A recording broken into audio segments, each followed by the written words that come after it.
In today's video, we are going to talk about the advantages and disadvantages of K1 Fiance visa. Visit us at Swat&Vee channel with your questions to see how best we can help you out with your process. Please don't forget to subscribe if you are new to the channel. Let's get into the video. So in deciding whether or not the fiancé visa is the right path for both of you, there are a few considerations that you should take into account in making your decision. The first one is that in general, historically the fiancé visa is a preferred option for couples as it has been the fastest option. Please understand that depending on when you're watching this video, immigration wait times and policies do fluctuate. Historically, the fiancé visa is the fastest option, and it's typically the option that couples will choose if they're looking for a route that allows them to be able to start that next chapter of their lives a little faster. Another benefit of the fiancé visa is that for couples who are still really nurturing and exploring their relationship and aren't quite ready to get married in that moment, the fiancé visa is a great option because it gives you that time to grow your relationship, to nurture your relationship. The next step in your lives is marriage. Now, when you're filing the fiancé visa, of course one of the eligibility requirements, as I explained in a separate video, is that you have to have an intention of getting married within 90 days of entry in the United States on the K1 fiancé visa.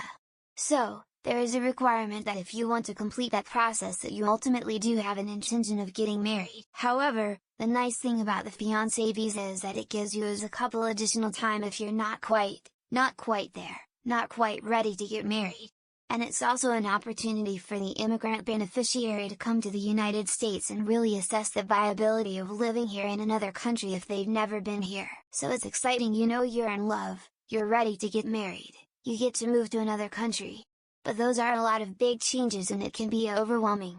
So, the fiancé visa is a great option for couples so they don't feel like they have to jump right into marriage and then not be able to live together.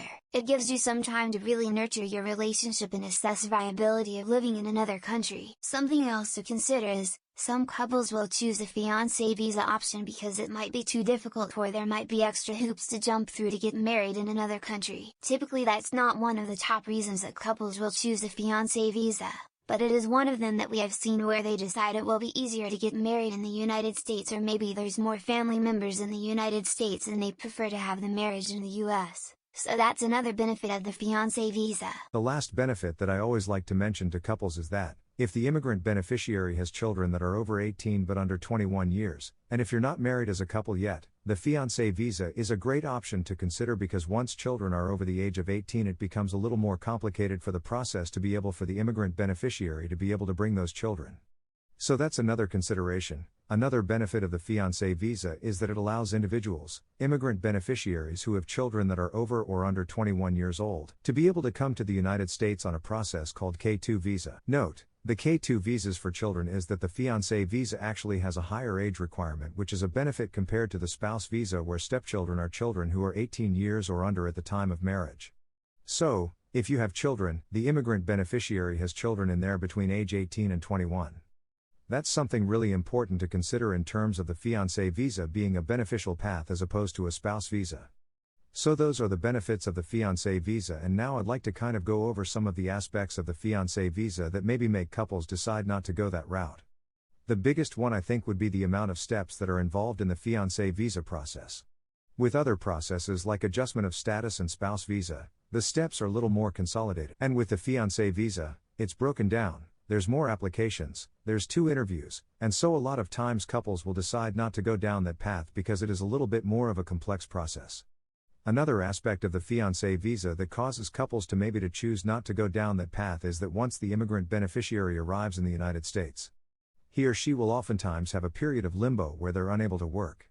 Now you'll be able to apply for a work authorization, but that can take longer depending on where we are with immigration wait times. It can take many months to be able to receive that work permit, and depending on the state, that can have implications for whether or not you can have a driver's license.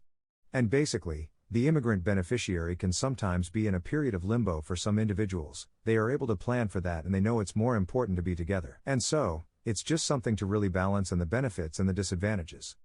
Those are some of the things that you want to kind of put in balance to decide what is most important to you in determining whether or not the fiancé visa makes sense for you as a couple. I hope you guys found this video extremely helpful. If you know anybody that could benefit from this information, definitely make sure to share this video with them. We're all about empowering you with knowledge, so the more people that can benefit from this video, the more people we want watching this video. If you like this video, please make sure to hit that thumbs icon. Thanks for watching and don't forget to subscribe and hit on the notification bell for more immigration updates. Bye.